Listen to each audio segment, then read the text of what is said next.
Do you, as a spirit, find yourself feeling overwhelmed, stuck, or lost? What if I told you that there's more to it? That there are benefits and resources from heaven that are available to help you in this life, and you've never heard about them?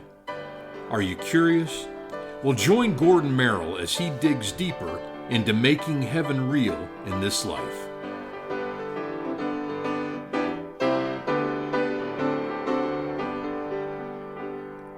Welcome back to Making Heaven Real. Do you watch the news? It's a loaded question, I know, but when this old man was growing up, there were only basically 3 channels and 3 sources of news other than newspaper or articles or magazines, but now we're bombarded with everything. There's things called real news, fake news, artificial intelligence news, sponsored news, sensationalized news, commentary, opinion, propaganda, etc. Now, with this program's absolute rule not to get into politics, it's hard to discuss some of the motivations behind some of these news sources. Let's just say that what you consider your news source has a lot to do with a lot of things and how you were brought up. Personally, my personal choice, I just don't watch news. My wife used to say, bad news travels fast. Watching news, especially now, almost seems like you're preparing for a mission or a military deployment. You have to actively watch it, challenge it in your mind, determine if what you're seeing is even close to reality. Then you end up doing research to find out if what you're watching is actually real or not. And basically, it gets overwhelming. It's not out of line to say that this world needs help. And one of the things I hear from a lot of people from day to day or even week to week is, with everything that's going on and as much as seems to be of concern in this current world or this current situation in this country, what can I do?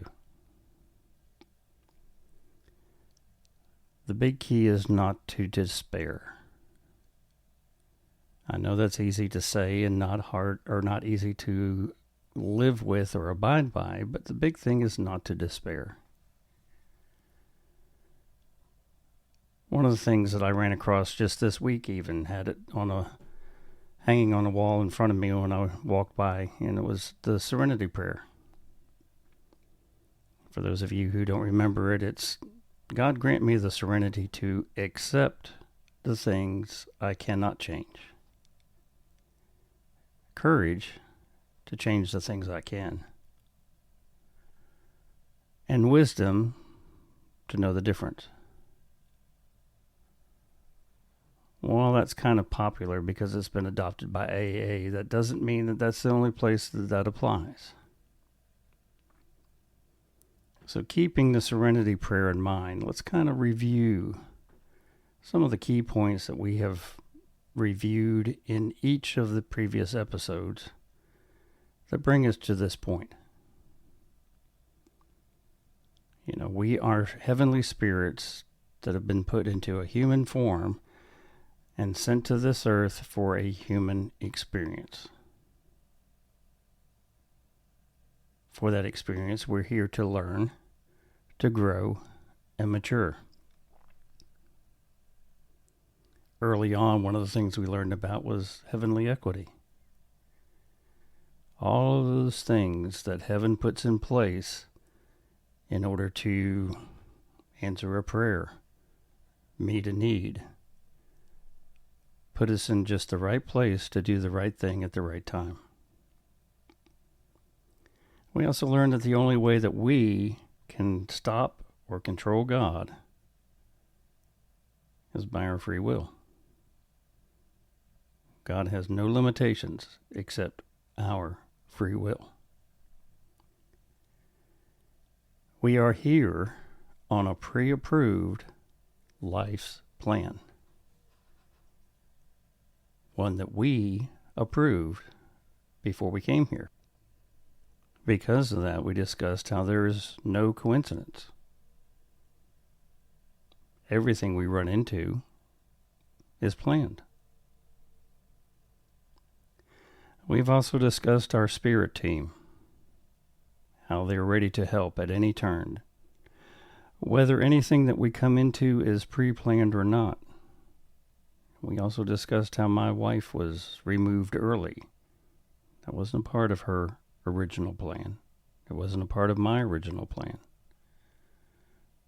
But we reviewed how the spirit team jumped into action and took care of both of us and both of our life plans in order to compensate so that we can move forward. And finally, we talked about, are we feeding our spirit side or are we feeding our human side? And in that case, which one's winning?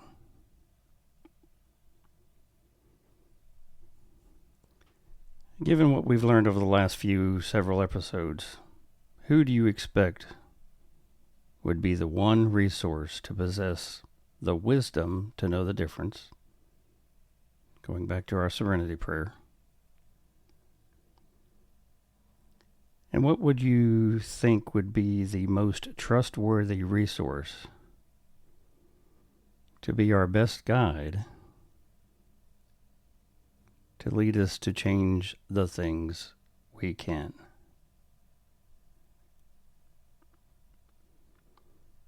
One of the things I ran into years ago, I think was actually attributed to St. Francis of Assisi, was how do you eat an elephant? One bite at a time. On our current spiritual journey, a lot of us started in on this or were pushed into this a little more devotedly after a devastating loss and grief. But on your journey and on our spiritual awakening, do you find that maybe some of the closely held beliefs that you had early on have stopped working for you? Things that you may have been taught growing up don't provide the complete picture anymore. And without those missing pieces to complete that picture, do you end up feeling scared because you think you're alone? I think over our last several episodes, we've kind of proven that's not true. But also, are you afraid to relinquish control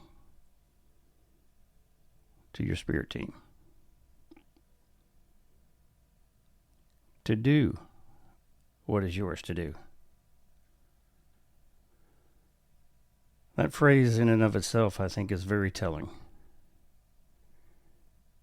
If you go by the phrase that says to do what is yours to do, indicates that somewhere someone knows what you need to do. We've already covered that. We talk about how your spirit team has your life's plan in front of them. They helped you create it before you came here. They know where you are on the plan and what's left to do, or what is yours to do, as the statement says.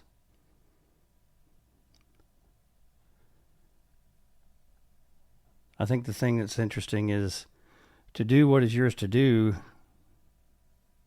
you already possess everything that's needed to accomplish that. Everything. And in that case, what has happened to make sure that you possess everything that you need to accomplish it, it's been a process with your spirit team producing heavenly equity to bring all of those tools and all of those things that you need into your life here in this life's plan so that you have those tools necessary.